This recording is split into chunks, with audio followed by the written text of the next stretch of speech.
Amém, meus irmãos? Vamos ouvir a palavra de Deus. Hoje, como eu disse, está conosco o pastor Maxwell. Quero convidá-lo a vir à frente. Pastor Maxwell, que é o nosso amigo, nosso irmão, né?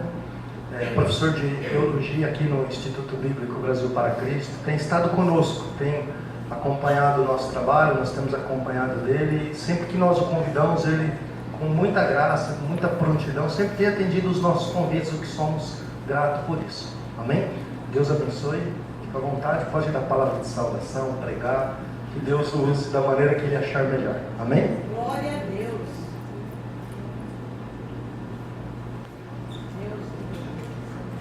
Com alegria, eu quero cumprimentar a todos e todas com a paz do Senhor. Amém. Quero dizer aos irmãos que é uma satisfação, é uma alegria muito grande estar aqui com os irmãos mais uma vez. É sempre uma alegria estar aqui na Igreja Brasil para Cristo Perus, onde eu me sinto sempre muito bem recebido. Desde quando eu cruzo o portão lá da frente até chegar aqui no culto, em todo lugar que a gente passa a gente vê sorrisos. Isso é muito gostoso, muito agradável. E é muito bom ver aqui vários amigos, vários companheiros, e eu fico muito feliz com isso. Muito obrigado, irmãos, mais uma vez pela recepção, pela alegria. Obrigado, pastor Armando, pelo convite. Pastor Marcos, a quem eu faço referência aqui também. Dizer que é uma satisfação muito grande estar aqui com os irmãos nesta noite. Amém, irmãos? Trago a saudação da nossa igreja, minha igreja, a Igreja Assembleia de Deus, lá em Vila Perus, também da minha esposa, irmã Etienne. Ela não pôde estar aqui hoje, mas manda saudação aos irmãos também. Eu gostaria de convidar os irmãos para que nós abríssemos a Bíblia no livro do profeta Jonas, no capítulo 2. Livro do profeta Jonas, capítulo 2, nós vamos ler todo o capítulo, do versículo 1 até o versículo 10. Hoje é culto de missões, nós vamos ter a oportunidade de falar um pouco sobre algumas questões que estavam no coração do missionário Jonas. Nós vamos aprender um pouco, pelo menos esse é o nosso objetivo, a respeito de alguns sentimentos que devem estar no nosso coração quando nós nos propomos a fazer a obra de Deus. Livro do profeta Jonas, capítulo 2, a partir do versículo 1, é a oração de Jonas no ventre do grande peixe, sua oração e seu salvamento.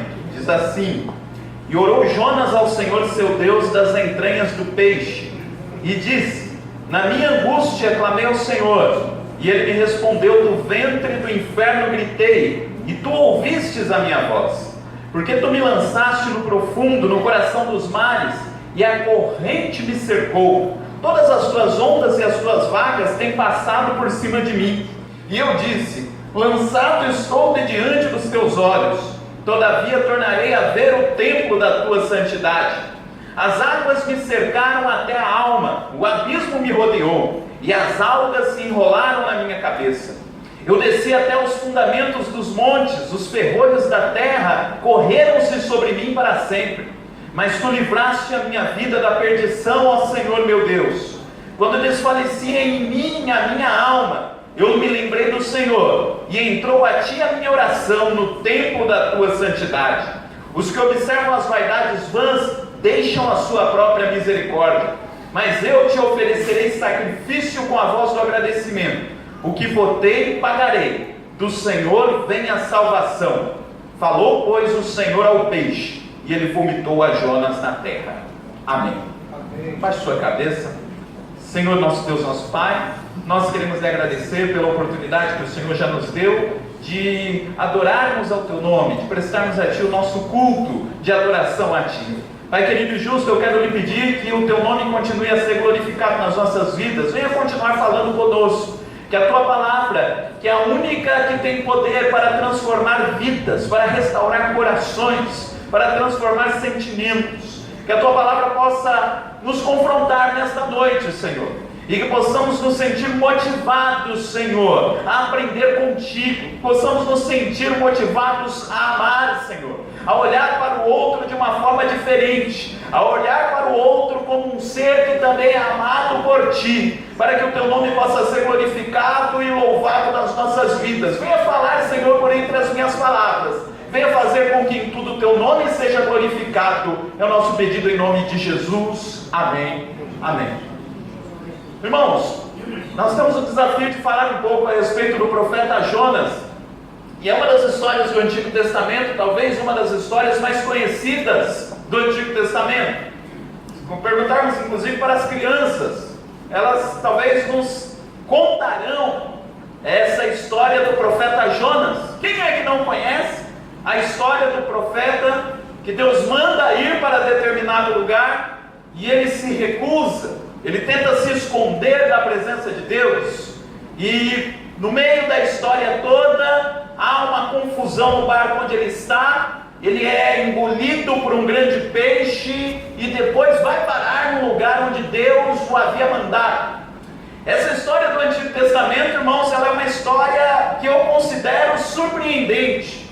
É uma história que, talvez se nós não conhecêssemos a história antes, como eu falei, uma história bastante conhecida, mas talvez se nós não conhecêssemos a história de Jonas e começássemos a ler o livro do profeta Jonas, a gente talvez tivesse a seguinte reação: mas é isso mesmo que está acontecendo? O profeta reagiu desta forma à obra do Senhor? Parece que a todo momento no livro do profeta Jonas acontece alguma coisa surpreendente, alguma coisa que nós não esperávamos que fosse acontecer. E por conta disso, o livro de Jonas tem para nós uma série de lições, uma série de aprendizados, uma série de coisas que nós devemos procurar ter no nosso coração. Veja, o livro do profeta Jonas, apesar de Jonas ser um profeta, e ele era de fato um profeta do Senhor, não tenha dúvidas disso. O profeta lá no Antigo Testamento era alguém que era escolhido por Deus como seu próprio representante.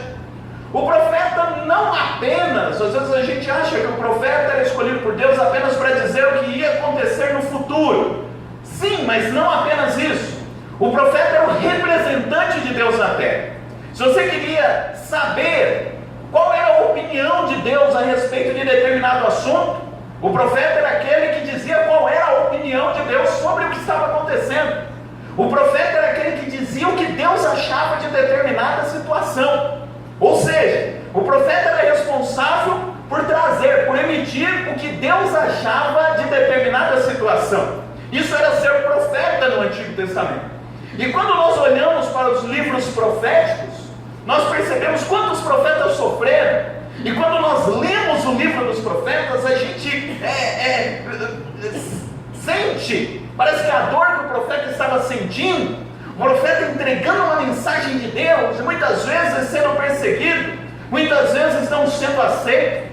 Mas parece que o profeta Jonas talvez seja o único profeta que, quando a gente lê, parece que a gente não concorda com o que o profeta está fazendo, não é verdade?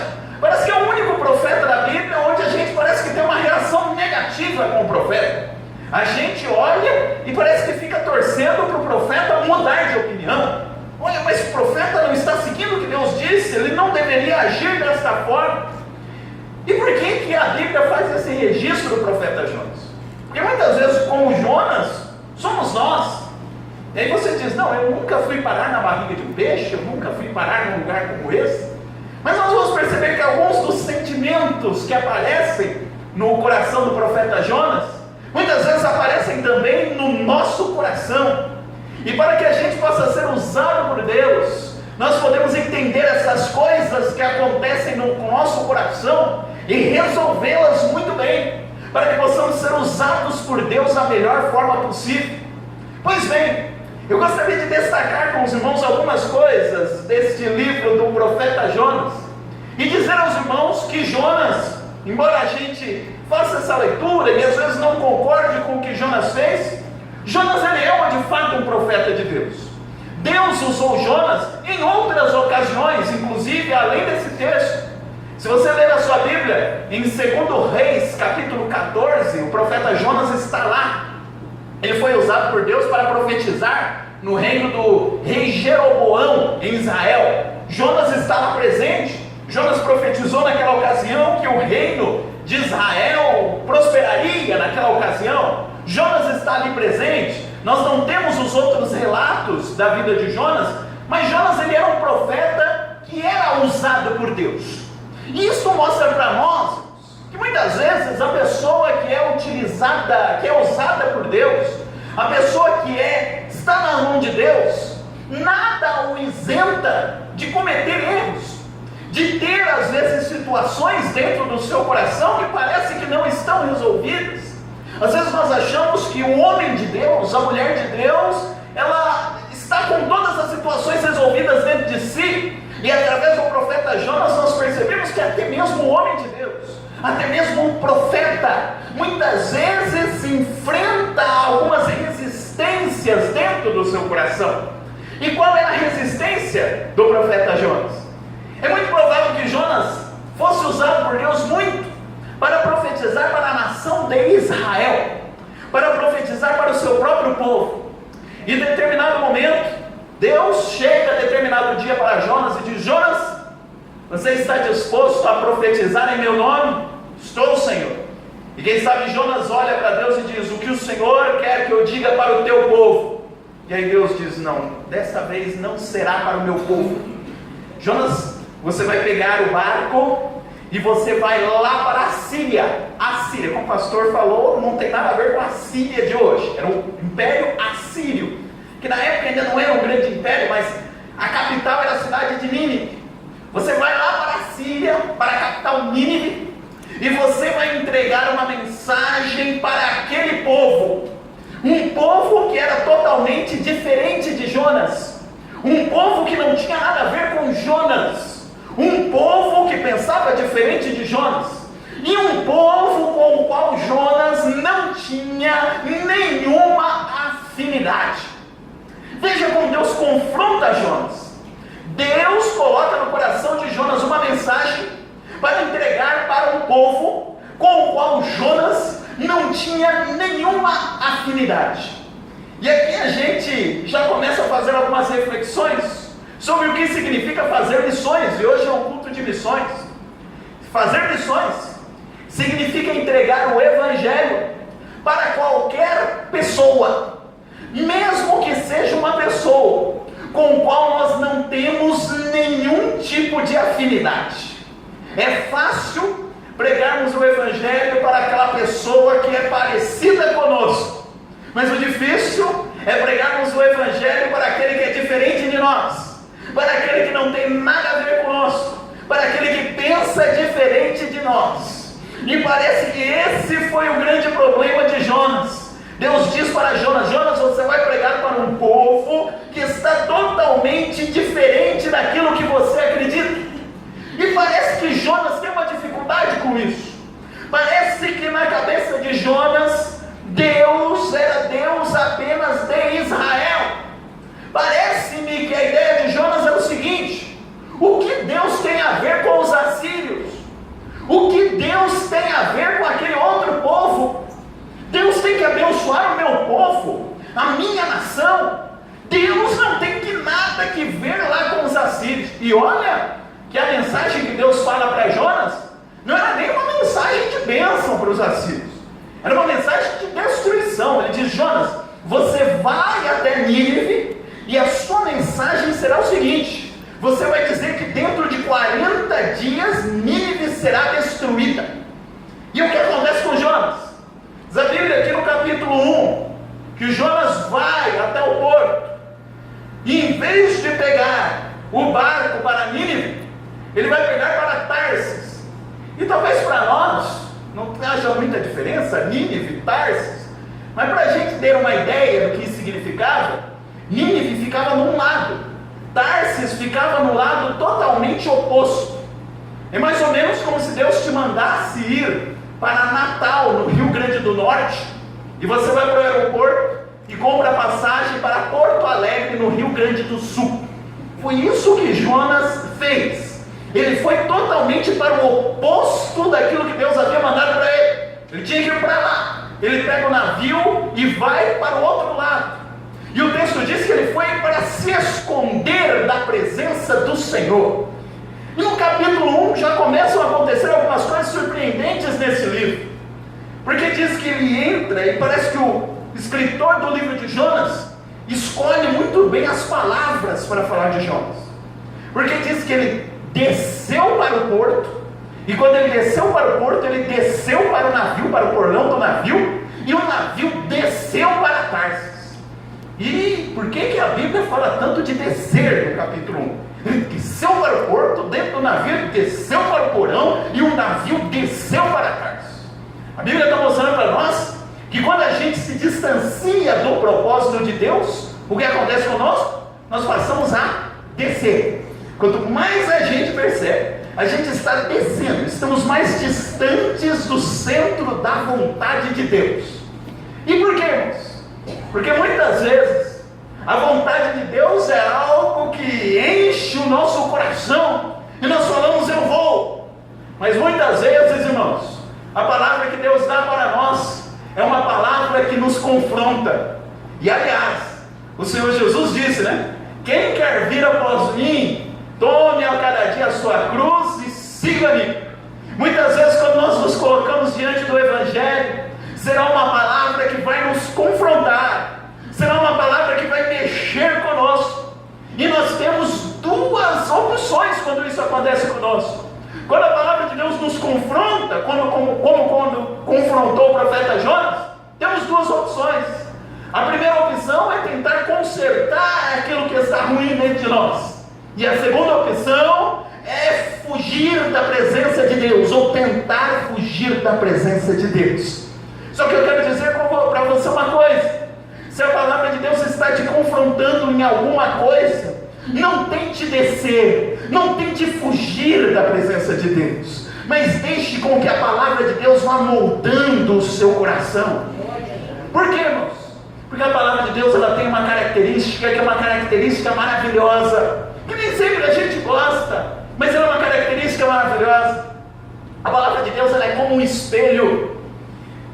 O espelho, ele não mente para nós. O espelho mostra para nós como nós realmente somos. Não é verdade? Não tem como você enganar o espelho. Ali o irmão Bigu, que faz o trabalho lá no meu cabelo sempre, e termina e mostra lá no espelho para ver como está. O espelho não mente para nós. Se eu estou feio, o espelho vai dizer isso para mim. E por que o espelho faz isso comigo? Para que eu tenha condições de me consertar. E a palavra de Deus faz exatamente isso conosco, meu querido. Se nós estamos com alguma coisa feia na nossa face, e você vai para a palavra de Deus de verdade, a palavra de Deus ela não vai te enganar. Ela vai te mostrar mesmo, olha, o que está diante de você é feio e você precisa consertar isto. Então, ao mesmo tempo que o espelho aponta as nossas imperfeições, ele nos dá a possibilidade de consertarmos a nossa imperfeição. O espelho mostra que o seu cabelo está despenteado, ele te dá a oportunidade de, olhando para ele, consertá-lo, penteá-lo, deixá-lo do jeito como deve ser. E desta forma é a palavra de Deus. A palavra de Deus ela não vai mentir sobre nós mesmos. E aqui é a palavra de Deus como um espelho, batendo na frente ali de Jonas. Parece que Jonas tinha uma dificuldade imensa de levar a palavra para um povo diferente dele. E Deus vai confrontando ele como espelho. Jonas, não é assim, Jonas. O que há no seu coração não está me agradando. E parece que o sentimento de Jonas é parar, é fugir daquilo. Você já teve a oportunidade de às vezes você estar lendo a Bíblia e parece que o que você está lendo está lá mexendo com você e está te cutucando e dá aquela vontade de fechar a Bíblia e ir fazendo outra coisa? Já passou por isso? Você está ouvindo uma mensagem e parece que aquela mensagem está cutucando em alguma coisa que você não queria que fosse cutucada, e dá aquela vontade de levantar e fazer alguma coisa? Pois é, meu querido. Muitas vezes a palavra de Deus ela nos pressiona. E por que ela nos pressiona? Ela nos pressiona naquilo que precisa ser mudado, naquilo que precisa ser alterado. E o profeta Jonas poderia dizer: mas eu sou profeta, eu não tenho nada que precisa ser mudado.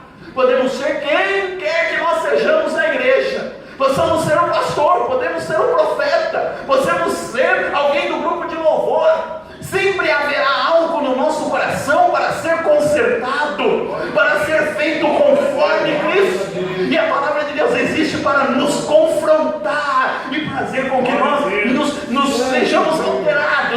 transformados pelo poder da palavra de Deus. Só que às vezes a gente faz como Jonas. A gente foge, a gente desce.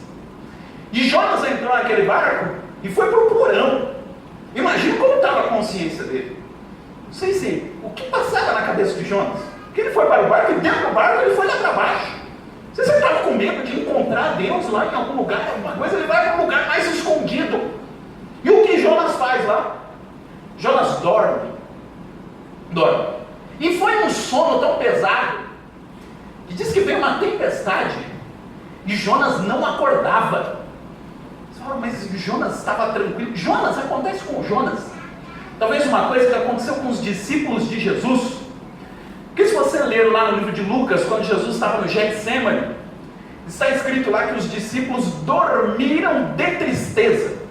Jesus estava orando no Getsêmani e Lucas diz que os discípulos dormiram de tristeza. Fala, o que é dormir de tristeza? Eu já passei por isso, talvez o irmão já tenha passado. Sabe quando você está com tanta coisa dentro da cabeça que a única coisa que você quer fazer é dormir? Já passou por isso? Você chega com aquela coisa toda, você fala, eu quero dormir, não quero fazer mais nada. Parece que quando a gente dorme, a gente desliga de toda a realidade. Isso é o dormir de tristeza. E parece que é o que o Jonas fez. Eu acho que a cabeça de Jonas estava lá rodando lá, né? Nínive, a mensagem de Deus, a passagem para Tarsis. E eu quero dormir. E Jonas foi lá, no porão do navio, dormir, para fugir. Parece que é o sono como uma fuga, né, da realidade, daquilo que está lá diante dele. Mas Deus tem os seus caminhos. E o que Deus faz? A Bíblia diz que no meio da tempestade, diz lá o profeta Naum, que Deus faz o seu caminho. E foi o que Deus fez aqui com o profeta Jonas. Glória a Deus. Amém. Para mostrar, irmãos, que não tem como nós nos escaparmos da presença de Deus. O salmista Davi, o salmista lá no Salmo 139 diz, né? Onde é? Para que lugar do universo que eu vou para tentar me esconder da presença de Deus? Se eu subir aos céus, Ele está lá. Se no abismo eu fizer a minha cama, até lá a sua mão me sustentará. Não existe lugar no universo onde a gente esteja distante da presença de Deus. Glória a Deus. Glória a Deus. A presença de Deus não é como o sinal do celular, dependendo de onde você vai, não pega, não funciona. Não, em todo lugar onde você vai tem sinal lá da presença de Deus. Glória a Deus. Glória a Deus. E Deus olhando para o profeta Jonas, e diz que vem aquela tempestade. Os marinheiros, o pessoal do barco, desesperado, começa a jogar fora as coisas e diz, aconteceu isso por alguma coisa aconteceu. Tem alguém aqui dentro que é o responsável por essa tempestade. E diz que começam a procurar, encontram Jonas dormindo. O profeta, o missionário, dormindo no porão. E diz que alguém chacoalha lá Jonas. O que tens, dormente? Por que você está dormindo? Por que você não viu que está tendo uma tempestade? E Jonas acorda, e a gente faz várias críticas aqui ao Jonas, mas é um grande momento aqui de lucidez de Jonas.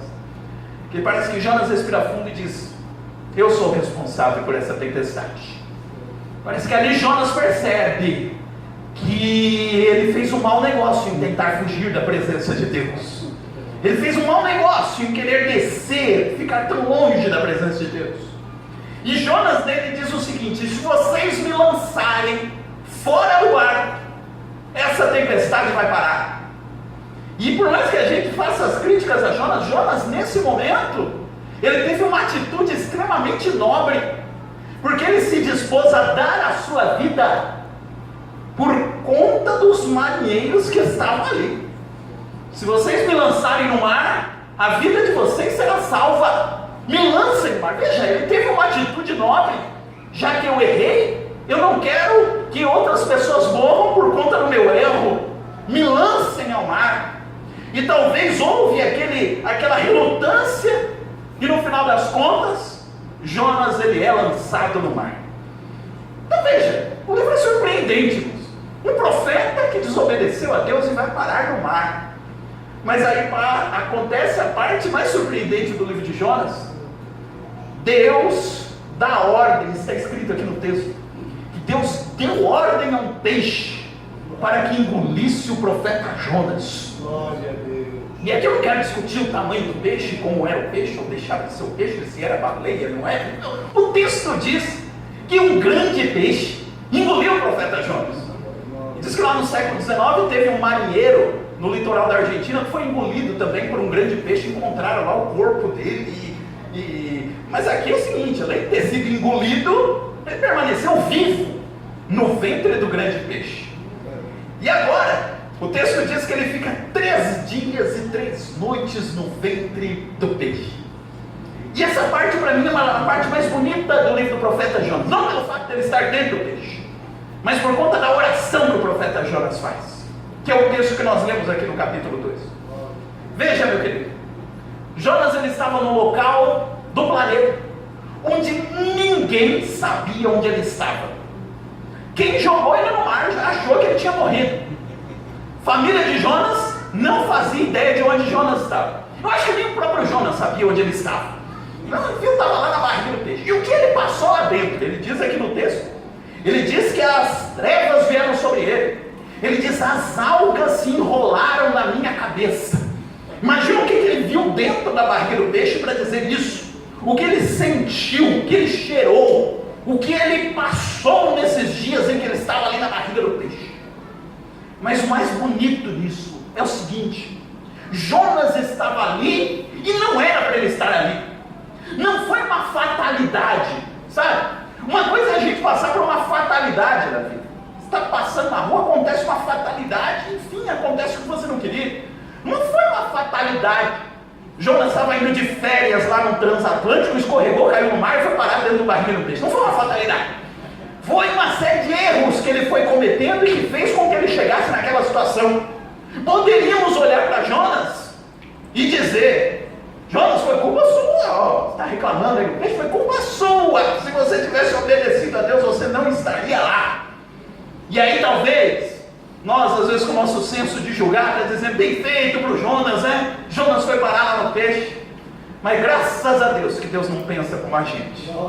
Veja, Jonas estava no pior lugar que poderia estar na terra, mas lá, e por culpa dele, mas lá ele orou ao Senhor. Aleluia. Sabe o que Deus fez? Glória a Deus. Deus ouviu a oração de Jonas. Glória a Deus.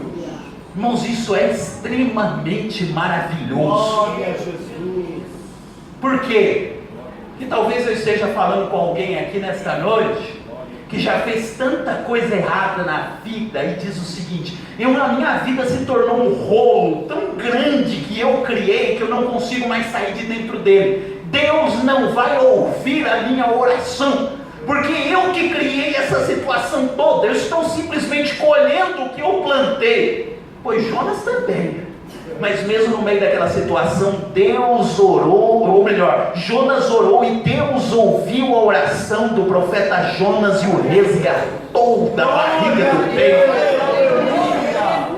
Que lugar estranho para orar, né, irmãos? Jonas não estava orando dentro do quarto dele. Jonas, a gente às vezes ora em lugares estranhos. A gente ora apertado lá no trem, né, em pensamentos, você não pode nem se mexer.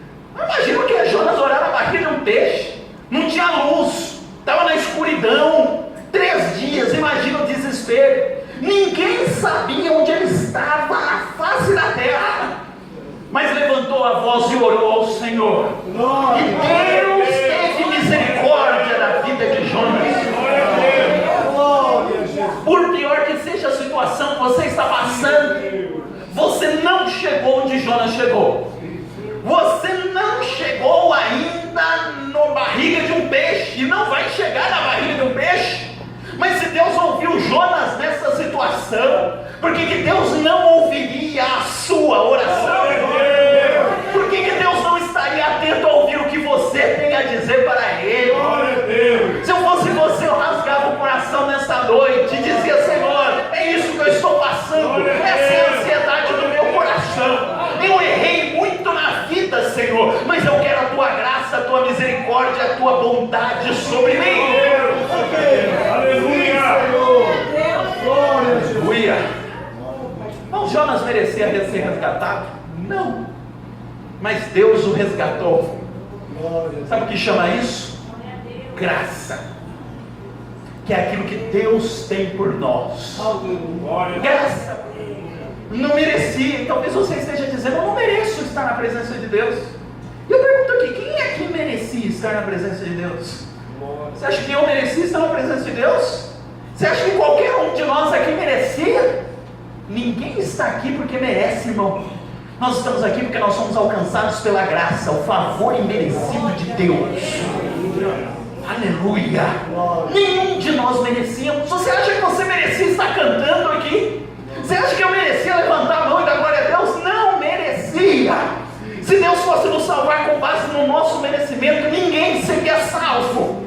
Mas Ele olhou para nós com olhar de graça, de misericórdia, nos resgatou lá do ventre do peixe e nos colocou em terra firme. Aleluia. Imagina que testemunho que Jonas tem agora. Imagina, Jonas seria convidado para pregar em todos os congressos com o testemunho do Pedro. Imagina você ouvir o testemunho de Jonas desse jeito. Mas aí entra na segunda parte do livro, que é também surpreendente. Acontece um monte de coisa surpreendente. Jonas, o peixe vomita Jonas, e Jonas vai para Nínive. E agora a gente lê e fala: agora resolveu o problema. Agora Jonas vai. Porque Jonas no capítulo 2 está pedindo a misericórdia de Deus, está pedindo a graça, e ele faz uma oração maravilhosa que nós lemos aqui. E no capítulo 3, Deus manda Jonas para Nínive. Diz: Jonas, voltamos ao plano original, te dou uma segunda chance. Você vai pregar agora para os ninivitas. E a mensagem não mudou, Jonas. Aconteceu o que aconteceu, mas a mensagem é a mesma.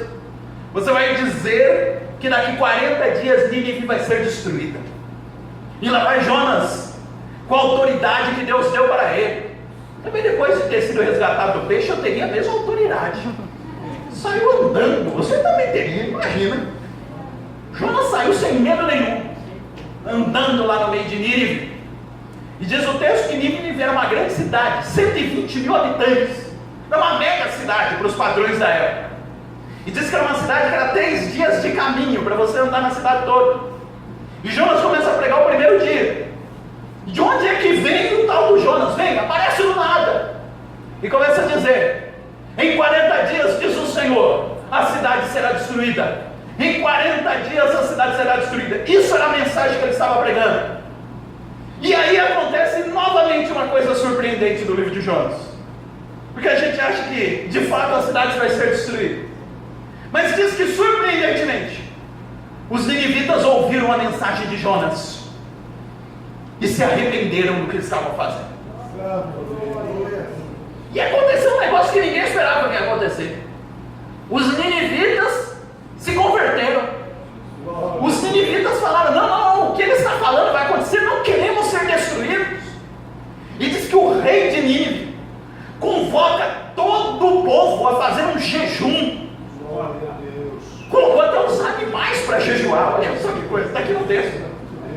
O rei fez, o jejum virou uma política de Estado. Mandou todo mundo jejuar, os animais jejuar, todo mundo vai jejuar, para ver se o Deus desse profeta que apareceu aí falando muda e não nos destrói mais. E diz que eles buscam, fizeram o mesmo que Jonas fez no capítulo 2. Jonas não se humilhou na presença de Deus no capítulo 2 e Deus ouviu? Pois os ninivitas fizeram o mesmo. Glória a Deus. Sabe o que aconteceu? Deus ouviu o clamor dos ninivitas também. Porque a graça de Deus, irmão, ela está disponível para todos. Diz a Bíblia lá no livro de Tito, né, que a graça de Deus se é manifestada trazendo salvação a todos os homens. Qualquer pessoa que clamar a Deus, Deus ouve a sua oração. Qualquer pessoa que pedir o perdão a Deus, Deus está disposto a perdoar. Mas ele não é do povo de Deus, ele é ninivita.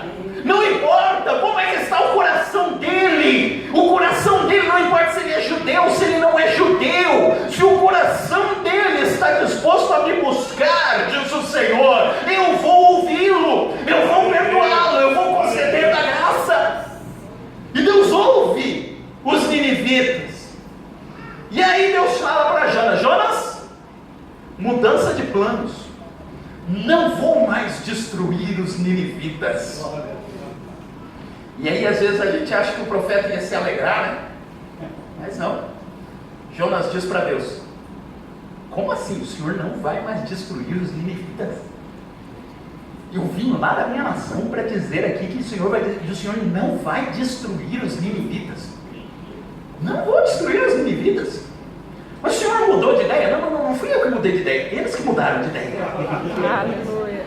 Desde o começo, Jonas, está aqui na minha mão, nessa mão está a bênção e nessa mão está a maldição. Eles estavam debaixo da maldição, mas eles se arrependeram, eles passaram para debaixo da mão da bênção. Eu não mudei. Eles mudaram. Eu não mudo. A mesma graça que eu tive com você lá no peixe, eu estou com eles agora. Mas Jonas não concordava com isso. Jonas diz: não está certo isso. Não é justo o Senhor não destruir os ninivitas. Eles são um povo cruel, eles não são o teu povo. Eu sou o teu povo, eles não são o teu povo. O Senhor tem que salvar, ele não. E aqui eu falo de missões, irmãos, porque missões é a gente ter esse pensamento. Porque às vezes nós corremos o risco de achar que o Evangelho é só para determinado tipo de pessoas. Mas não, o Evangelho deve ser pregado para todos, todos, qualquer pessoa que vier aqui aceitar a Jesus tem um lugar na família de Deus.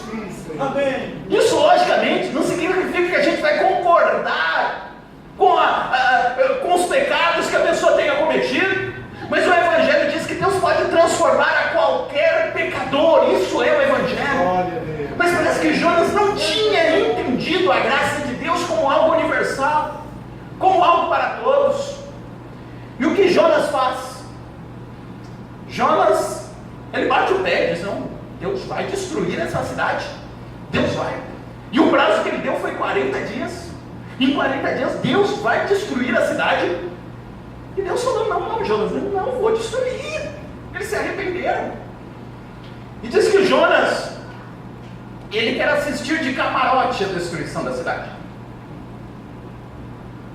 Ele vai numa montanha, perto da cidade, e ele constrói uma cabana para esperar a destruição de Nínive.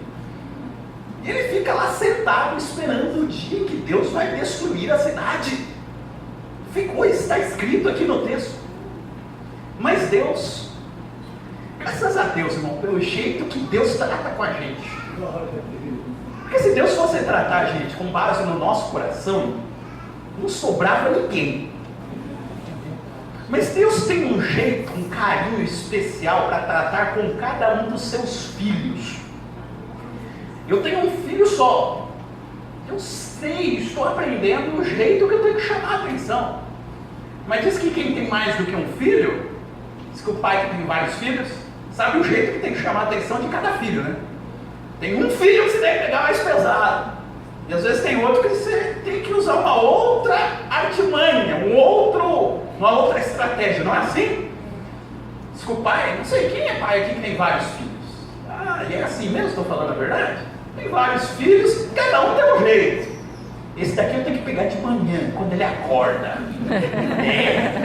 Aquele outro não, aquele outro quando ele for dormir eu pego ele. Aquele ali não adianta pegar quando acorda, tem que pegar quando ele dormir. O pai sabe, né? Deus olha para Jonas, porque Deus amava Jonas. Diz: não, preciso mudar esse negócio no coração de Jonas. Mas aí Deus tem estratégia para tratar, né, no coração. Deus tem o jeito certo de falar com cada um de nós. Glória a Deus, aleluia. E às vezes o jeito que Deus fala comigo é diferente do jeito que Ele fala com você. Porque Ele sabe exatamente a palavra que precisa ser dita no seu caso para mudar a sua vida. Que às vezes é diferente da palavra que precisa ser dita para mim. O jeito que Deus fala com um, é o jeito que Deus fala com o outro. Deus sabe tratar de cada um, não é? Pega lá o caso dos discípulos, né? Pega lá o caso de Pedro, que negou a Jesus, e que depois que Jesus ressuscitou, Deus fala lá, né? Jesus fala: olha, eu vou para Galileia, avisa os discípulos e a Pedro, que eu preciso falar com ele. E aí Jesus chamou Pedro lá no canto, e perguntou lá: Pedro, tu me amas? É o jeito que Deus tinha para tratar com Pedro. Com João já foi diferente. E com cada um de nós, meu querido, Deus tem um tratamento individualizado. Glória a Deus. Não é gostoso quando você vai recebeu tratamento numa empresa, algum serviço que vão te dar, e aí tem a propaganda, né? Tratamento individualizado. O que é um tratamento individualizado? Você tem um tratamento seu, né? Você não é tratado como todo mundo, não, você tem um tratamento individualizado. Deus trata conosco, irmãos, não com números. Não é que Deus olha aqui para a igreja e fala que tem tantas pessoas, tem 200 pessoas. Eu dou bênção de baseada para os 200. Não. Deus abençoa cada um individualmente. Porque Ele sabe a necessidade de cada coração, o jeito de falar com cada um, o jeito de tratar com cada um. Glória a Deus. Deus sabe o temperamento de cada um. Que coisa mais bonita que isso? Dentre os filhos de Deus tem gente que é mais agitada, tem gente que é mais calmo. E Deus sabe acelerar o mais calmo, Deus sabe brecar o mais agitado. E Jonas era um dos agitados aqui. E Deus teve um jeito de trabalhar com Jonas. E Deus com muita paciência. E vejam, parece que foi um processo que demorou vários dias. Deus vai trabalhando. Diz que Deus fica olhando a situação de Jonas. E Jonas lá de camarote esperando a destruição. E Deus queria convencer Jonas que ele também amava o povo ninivita. E diz que acontece o seguinte: Deus faz um milagre. E foi um milagre para ensinar Jonas. Diz que aparece do nada uma árvore, uma aboboreira bem grande, que nasce em cima da cabaninha de Jonas, onde Jonas estava. E aí diz que quando aparece aquela aboboreira, Jonas abre um sorrisão. E Deus, deixa Jonas, deixa. Eu estou te ensinando. E aí diz que Jonas fica feliz, ele diz: que maravilha, Deus me proporcionou uma cobertura aqui para eu assistir com mais conforto a destruição dos ninivitas.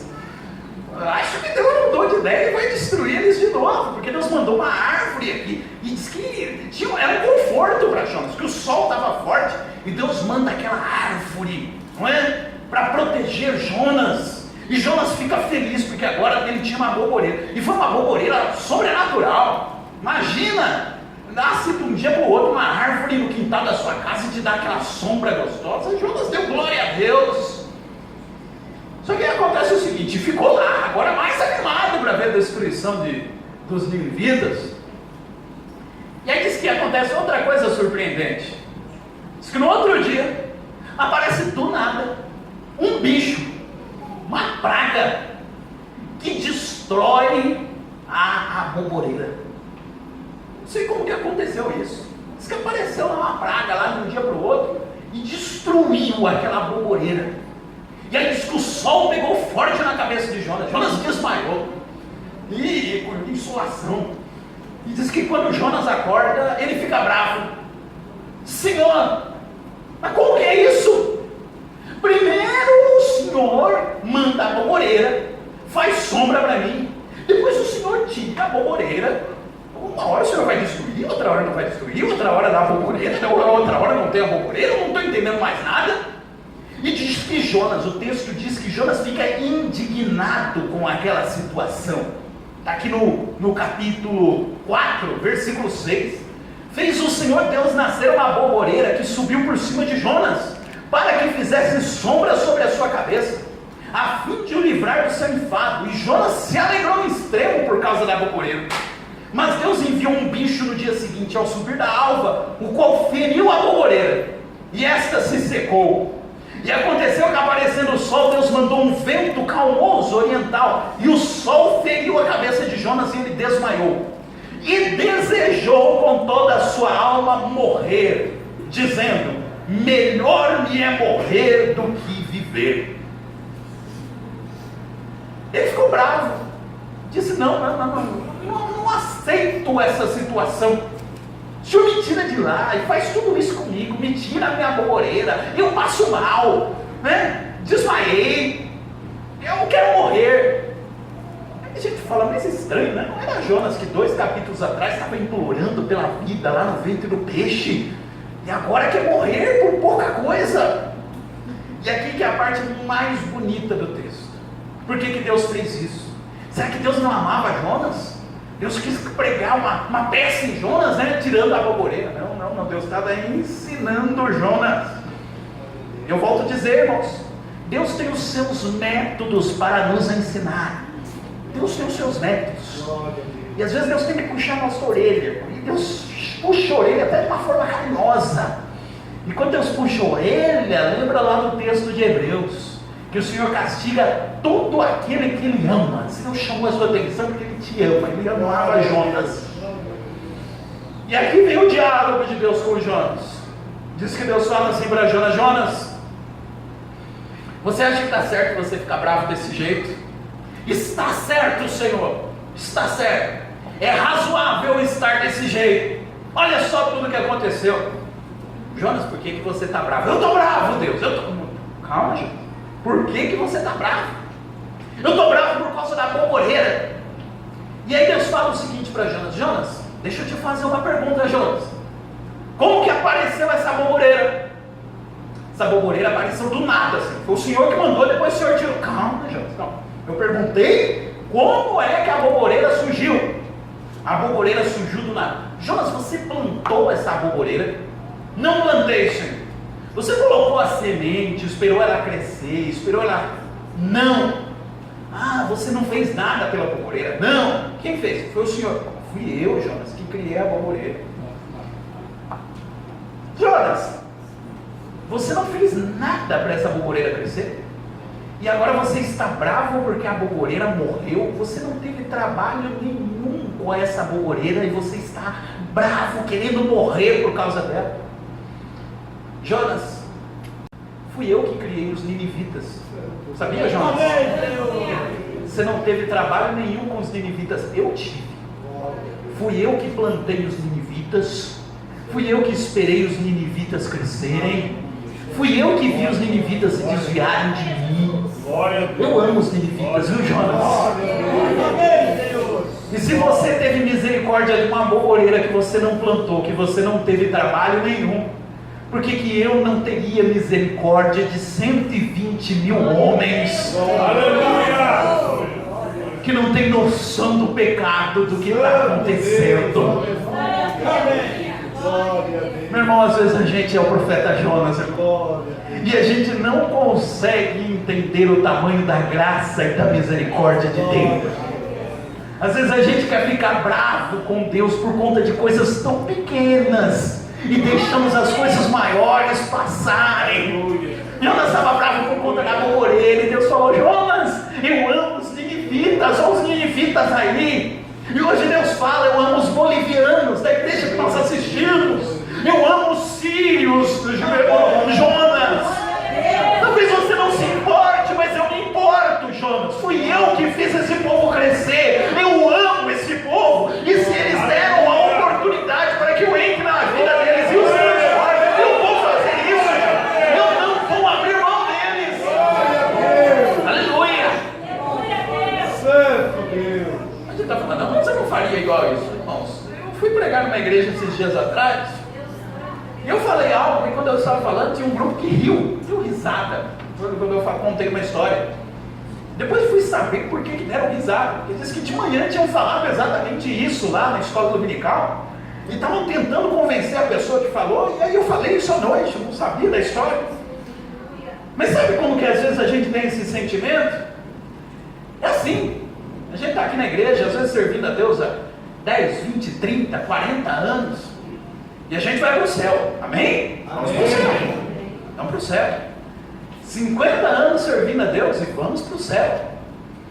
Aí acontece um tiroteio aí na frente da igreja, alguma coisa e tal, e entra aqui uma pessoa toda ensanguentada, matador, usou droga, fez um monte de coisa, entra aqui no último suspiro, levou bala, tá? Entra aqui ensanguentado, fala: eu quero aceitar Jesus. A gente ora para ele, ele aceita Jesus e morre. Eu servi a Deus por 50 anos, e aí ele serviu a Deus por 5 minutos, e vai para o mesmo céu que eu. Glória a Deus. Por que eu falei isso na igreja? Os irmãos viram? Porque disse que tinha uma irmã que contou a mesma situação da escola dominical, e a irmã disse o seguinte: não é justo. Como assim? Ele vai para o céu, 5 minutos servindo a Deus. E o que eu gastei o tempo todo? Não é justo que aconteça um negócio desse. Misericórdia. Agora vamos olhar a coisa da perspectiva de Deus. Glória a Deus. Porque quando a gente fala que não é justo, a gente acha que a gente merece alguma coisa de Deus, não é? Dá a impressão que servir a Deus é igual tempo de serviço, FGTS. Não é. Não vai não ser por merecimento. Não. A gente não merece ir para o céu. E aí se Deus olha para nós e a gente começa a reclamar isso e dizer assim, olha, eu servi a Deus 50 anos, ele 5, ele não merece ir. Aí Deus fala, então tá bom, vamos falar de justiça? Não sei, você está reclamando aí, você é tão justo, tal. Vamos falar de justiça então? Vamos falar de justiça? Nem ele merece, você está certo, ele não merece mesmo. Mas você com seus 50 anos também não merece. Porque um homem pode servir a mim 1000 anos, 10 mil anos, ele não vai conseguir pagar o preço. O preço só foi pago na cruz. Então vamos fazer o seguinte, eu não vou salvar nem você nem ele com base na justiça de vocês dois. Eu vou salvar tanto você quanto ele com base na minha graça. Então tem lugar para você, tem lugar para ele, e vocês vão estar lá no céu juntos durante toda a eternidade. E outra coisa, em vez de você ficar bravo, fique feliz, porque você teve 50 anos de oportunidade para se alegrar na minha presença, coisa que ele não teve. Então você deveria estar feliz. Mas vocês vão para o mesmo céu, porque eu salvo você e salvo ele pela minha graça. A minha graça que alcançou os dois. A gente tem esse sentimento de Jonas. Jesus contou essa parábola dos trabalhadores lá, que um trabalhou só 1 hora lá e recebeu a mesma coisa que o outro. É a mesma ideia. Porque a graça de Deus, irmãos, é uma coisa que nos escandaliza às vezes. É uma coisa que mexe com o nosso senso de justiça. Mas aí que está. Não é com base na nossa justiça que nós somos salvos. É com base na graça de Deus que foi derramada sobre nós. E para terminar, eu tenho 1 minuto. E nesse 1 minuto que graciosamente o pastor Armando deu, vou concluir. Porque o livro de Jonas termina da seguinte forma. Deus fala isso para Jonas, o livro termina. Você vai lá no finalzinho de Jonas, Deus fala lá no versículo 11: não hei de ter eu compaixão da grande cidade de Nínive, em que estão mais de 120 mil homens que não sabem discernir entre a sua mão direita e a sua mão esquerda, e também muitos animais. O que Jonas respondeu para Deus? Não sabemos. O texto termina aqui. A gente não sabe se Jonas se arrependeu, se Jonas não se arrependeu, e o texto termina aqui. É igual a parábola do filho pródigo, que teve esse mesmo problema lá, que o filho mais velho ficou nervoso porque o pai recebeu o filho lá que tinha ido embora, e aí o pai fala lá com o filho, olha, não era justo a gente se alegrar, o seu irmão estava morto e reviveu, e termina ali a parábola. A gente não sabe qual é a resposta. E por quê? Esqueceram de escrever? Não, isso é proposital. Por quê? O texto termina dessa forma, porque é como se Deus estivesse perguntando para nós: se fosse você no lugar de Jonas, o que você faria? Você tem 2 opções: continuar com o coração fechado, ou entender que a minha graça é para todos. Parábola do filho pródigo é a mesma coisa. Como você agiria no lugar do filho mais velho? Aceitaria a minha graça, ou continuaria com o seu coração fechado?